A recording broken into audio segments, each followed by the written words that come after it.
नमस्कार मंडळी, आपण करतोय पुन्हा एकदा सुकटीचा ठेचा, पण थोडासा वेगळा. तर त्यासाठी मी जिरे भाजून घेतलेत 1 चमचा आणि काढून घेतलेत. आता आपल्याला सुकट भाजून घ्यायची. सुकटला थोडासा कलर आल्यानंतर ही आपल्याला सुकट काढून घ्यायची आणि थंड झाल्यानंतर आपल्याला ती हलक्या हाताने धुवून पण घ्यायची. धुतल्यानंतर पिळून घ्यायची. तर थोडेसे तेलात मी मिरच्या आणि लसूणही भाजून घेतला आहे. आता भाजतोय कांदा. तर याचा सविस्तर व्हिडिओ तुम्ही पाहू शकता 3 मिनिटाचा. बाहेर कुंड्यातली कोथिंबीर पाहिजे तेवढी काढून घेतली मी, ती पण आपल्याला स्वच्छ धुवून घ्यायची. आता हे भाजलेलं साहित्य आपल्याला वाटून घ्यायचं. तर पहिलं मी जिरे ओबडधोबड वाटून घेतले. त्याच्यानंतर हे भाजलेलं साहित्य मिरची, लसूण, कांदा आणि खडे मीठ ते वाटून घेते. त्याच्यानंतर ही धुतलेली सुकट हलक्या हाताने धुतलेली आहे, मी तुम्हाला सांगितले, आणि पिळूनही घेतली.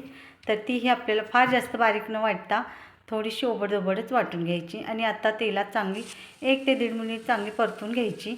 आणि ही पहा, तयार आहे आपली सुकटीची चटणी किंवा ठेचा.